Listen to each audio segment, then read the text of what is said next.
to so many people who made this evening possible. Great food, great local producers, great local organizers. It really does feel like a wonderful home. It also feels a little unusual that you've kind of thrown out a little bit of the red carpet to me, because I am an imperfect vessel for the arguments for local food. In a moment of total desperation in college, when I was an undergraduate and penniless, I took a job with a company many of you will remember during the Nixon administration was a sort of pirate ship called IT&T. And my job was to promote a foodstuff. It's not quite a food, but it's sort of a food. And I had to go to the local supermarket and promote Twinkies. I had to dress as a gigantic Twinkie. And so I put on yellow tights and a plywood costume with a big cowboy hat. And I had to walk up and down the grocery aisle saying, "Do you know that Twinkies are now individually wrapped for freshness?" Oh my God. I still love you. That I should become a spokesperson for local food shows how far anyone can come.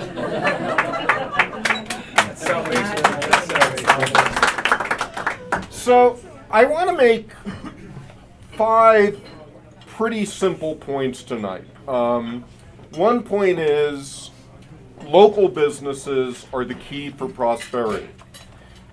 Another point, local food businesses are the best place to start in building up the local business climate. The third point is that the public market is one very exciting project, and I think is, in a sea of lots of exciting projects, but I think it can offer many of the producers here a real step up in what they're trying to do. The fourth point is that the biggest opportunity and the biggest obstacle to this project and many similar projects happening is capital. There are exciting things that are happening that is changing all of this. And I think that the last point I want to make is just 4, I think, simple steps that can and should be taken here, in part to promote the public market, but in part to promote lots of the other businesses that are here.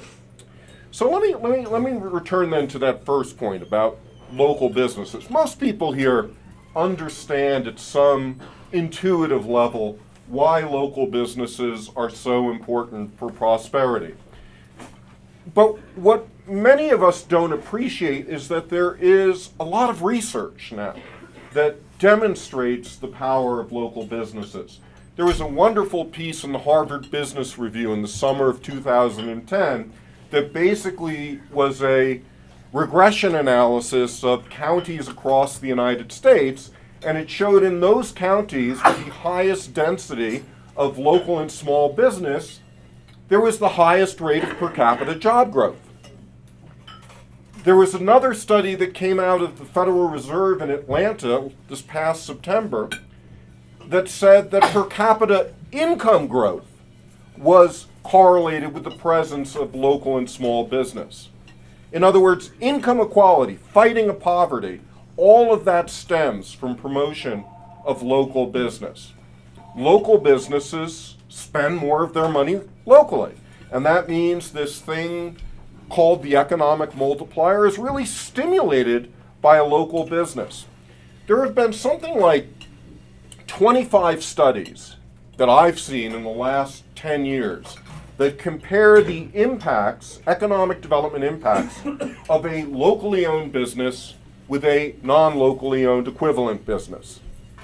And every single one of them has shown that with the locally owned business, for every dollar spent in them, you get between 2 and 4 times the jobs, the income, the wealth, the tax collections, the charitable contributions, and there is not a single study that has shown otherwise.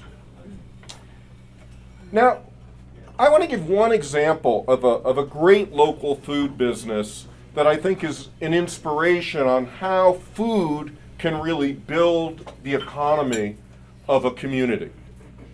And it's the story of a delicatessen in Ann Arbor called Zingerman's.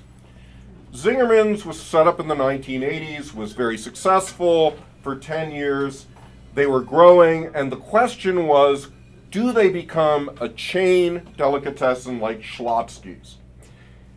They decided against it for two reasons. One was, well, we pride ourselves in quality control, and we're going to lose that quality control if we just start doing cookie cutter versions around the country. As Paul Saginaw, one of the founders of Zingerman, said, the last thing I want to do in my declining years is fly around the country and see second-rate versions of myself. The other reason was the people, the relationships. They valued all of what they came into work for. They don't want to lose that. So Zingerman's made a very important decision. Rather than growing wide across the country, they would grow deep inside Ann Arbor. And they looked at things coming into the deli, and they looked at things coming out of the deli, and they thought we could build new businesses out of it. So, for example, they sell bread at the delicatessen. Let's create a bakery. They sell coffee. Let's create a coffee roasting company. They sell ice cream and cheese. Let's create a creamery. And then looking at the products in the deli, well, we have good food. Why don't we create a sit-down restaurant called the Roadhouse? And we have good coffee cakes and wedding cakes. Let's create a mail-order cake business. We also have great customer service. We could create a training module for other small businesses called Zing Train. So in all, Zingerman's is now 9 independently owned businesses. Each of these businesses has its own partnership. They all co-license the brand. They meet together in order to keep things tight. What I think is so interesting about Zingerman's is that this company basically created a whole new food system for Ann Arbor. They didn't do it with economic development help. In fact, the economic development department said, oh, we should only be investing in those things where we have a global competitive advantage. We have a good university, we'll invest in biotech or nanotech. Food wasn't on anyone's radar screen. And yet, they built a food niche from scratch. They ignored the advice of economic development. And in doing so, they created 550 jobs in Ann Arbor and annual sales of over $40 million. Now that just scratches the surface of, I think, what could happen here in Colorado Springs. Which leads me to the second point about the importance of local food businesses. Food is the natural entry point for all things local. I mean, we all came here tonight, in part we like to schmooze, in part, maybe you wanted to talk about things local, but food has a visceral connection to us in a way that, say, local banking doesn't.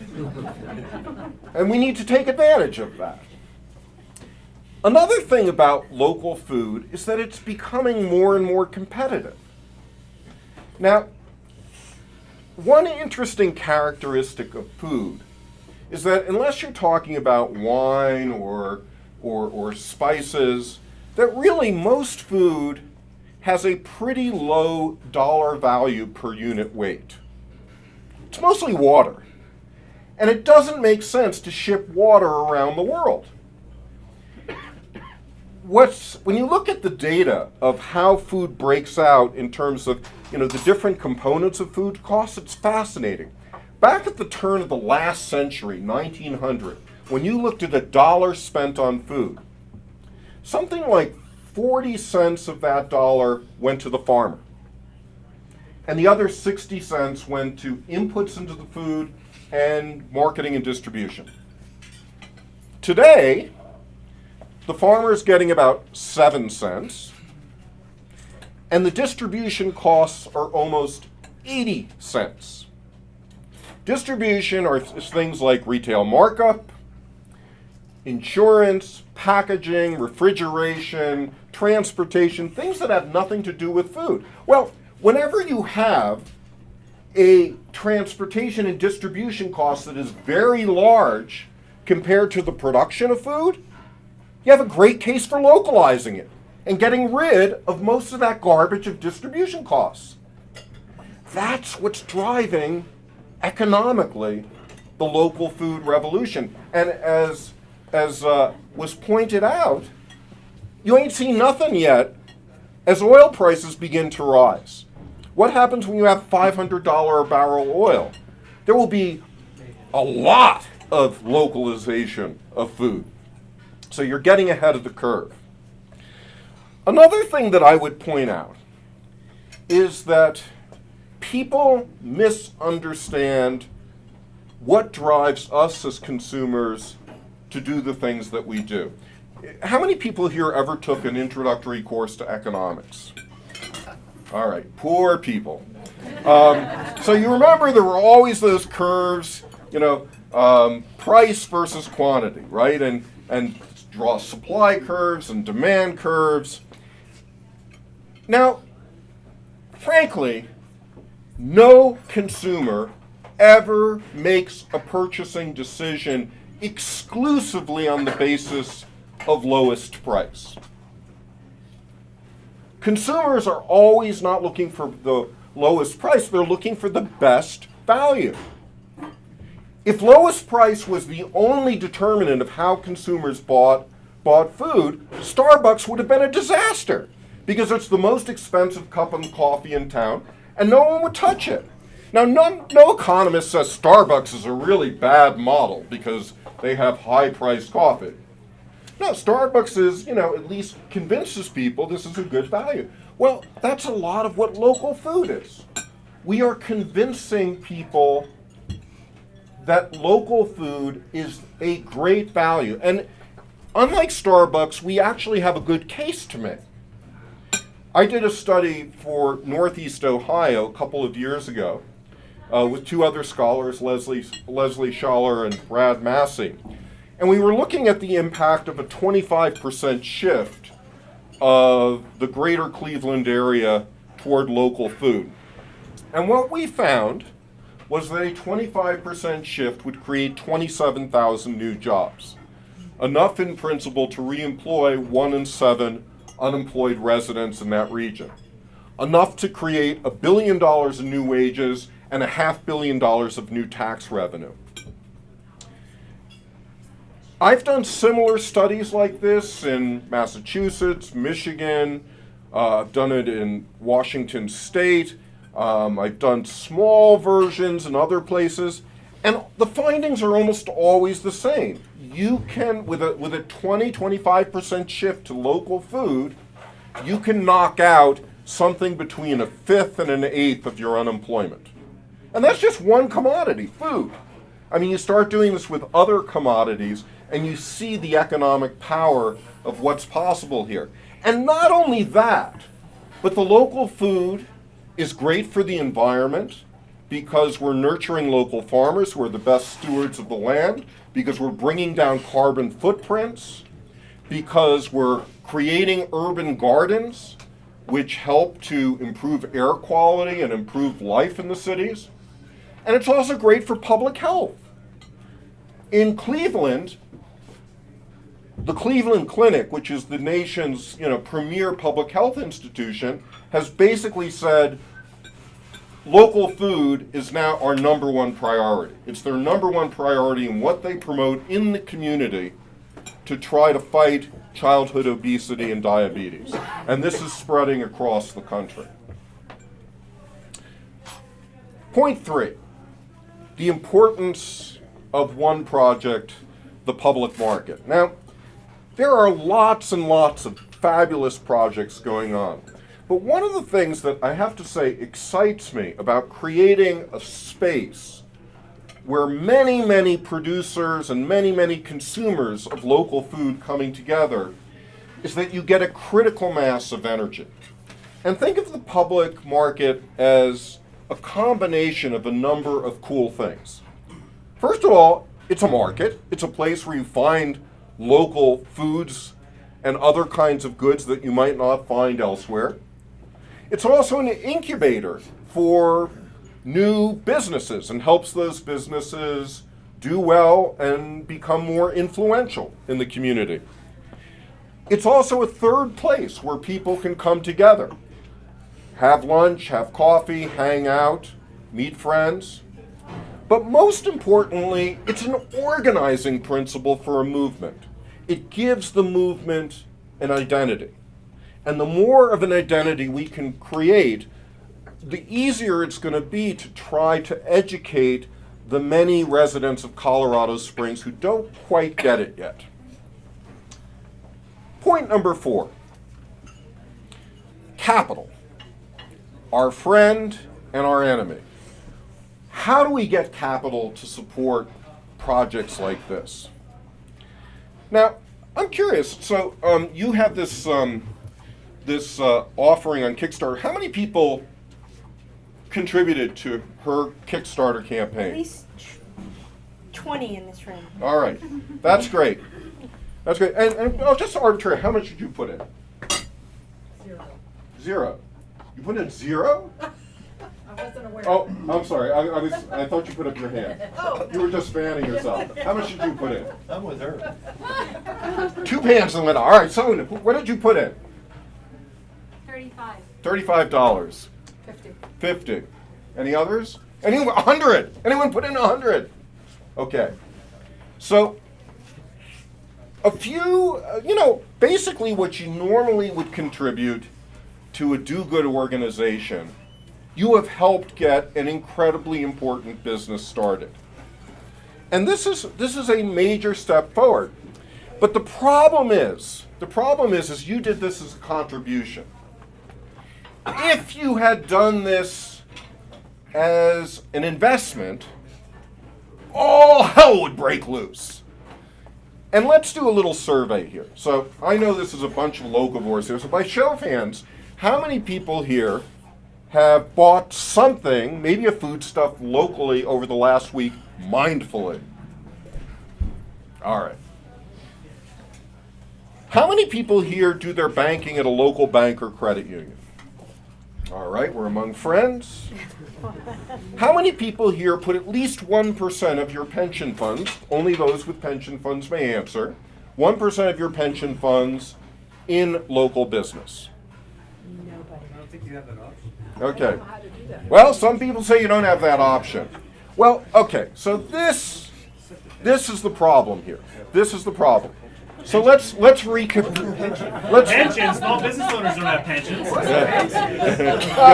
Well, you have Social Security, which is a pension as well. So we, Really? yeah. Well, we can quibble Not my about that. pension. Maybe yours. Yeah. All right. Well, we'll come back to that. If you look at the overall state of the U.S. economy, half of the U.S. economy is basically officially small business, in terms of jobs and in terms of output. Okay? And yet, none of our long-term capital is going into these small businesses. There's $30 trillion that Americans spend in their long-term savings in stocks, bonds, mutual funds, pension funds, insurance funds, and 100% goes to non-local business. You folks here with pensions are systematically over-investing in Fortune 500 companies you distrust and under-investing, that is not investing at all, in the businesses that you care about. You've come here tonight to celebrate local food businesses, and yet you vote with your wallets big time to defeat them. Now, the reason this all happened is that we have securities laws that were enacted during the early Jurassic period. And securities laws basically created a system of investor apartheid. If you're in the top 1% of income earners or wealth holders, you are allowed to invest in anything, anytime, no questions asked. if you are in the other 99%, you cannot even invest $35 in this new local store unless she has done massive disclosure documents that could easily cost $25, $50, or $100,000. And what do these disclosure documents look like? Thick, 200-page documents in 8-point font, often written in all caps letters. No human being has ever been observed to read these documents. And if you flip through them, every single page says some variation of, "You will lose everything." You will lose everything. Everything you will lose. You know? And so we have these empty recitals that have now stand in the way of Americans who want to put their money in local business but can't because it's illegal.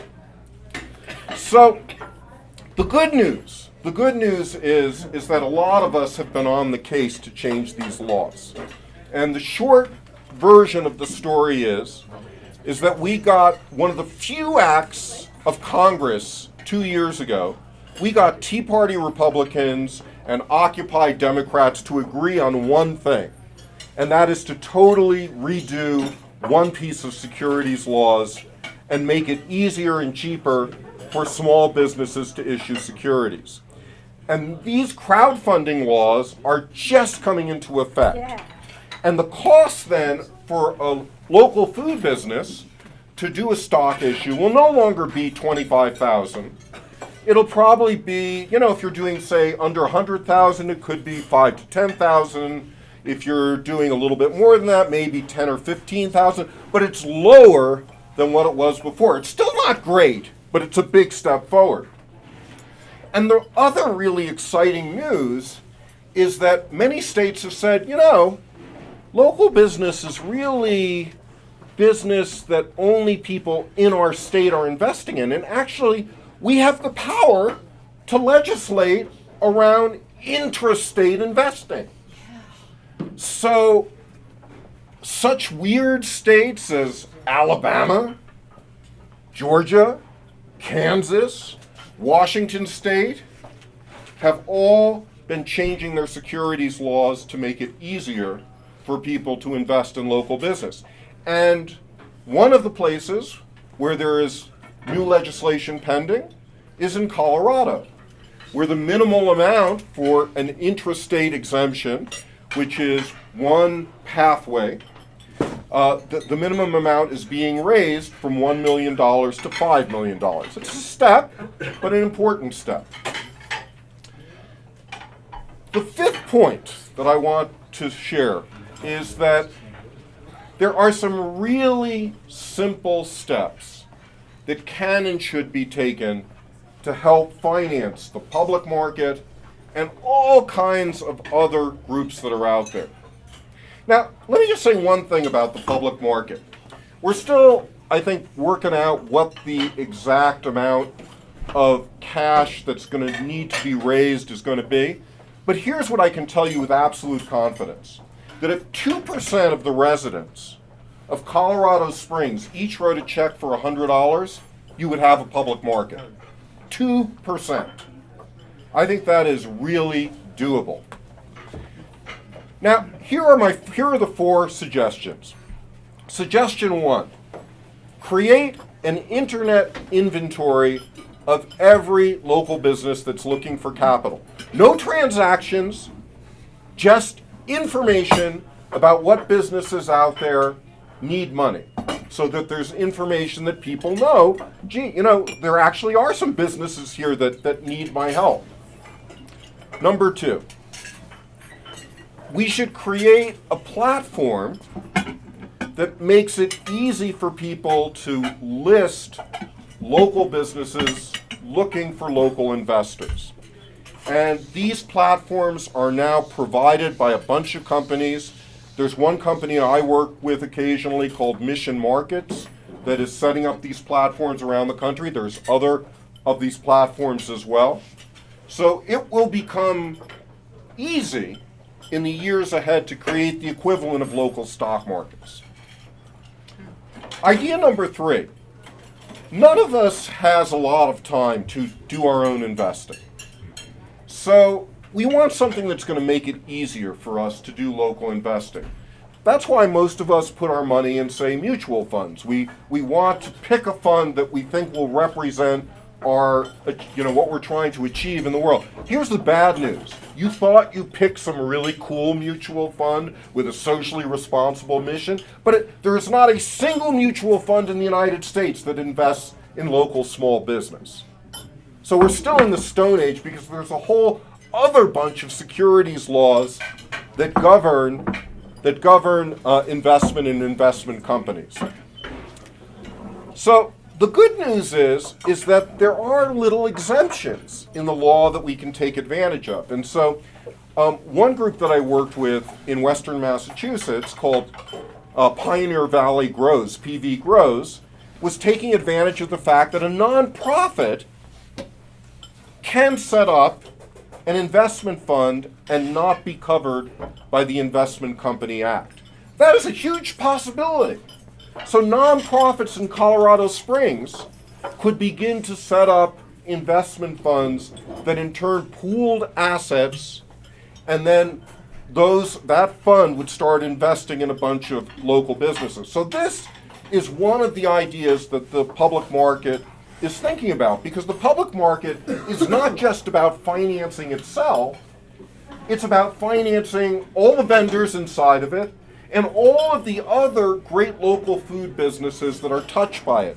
Because ultimately the mission is about building up a whole universe, a whole economy of great local food businesses. So the last idea to mention is that each of us does have one way that we can begin to localize our pension funds now. For those of you who said, how the heck can I do it? It's a secret weapon, so secret that a dummies book has been written on it, called the self-directed IRA. And you basically take money out of your vanilla-flavored IRA, which only goes into the Fortune 500 mutual funds, and then you give it to a custodian, and you tell your custodian where you want to invest that money. You could invest it in your co-op.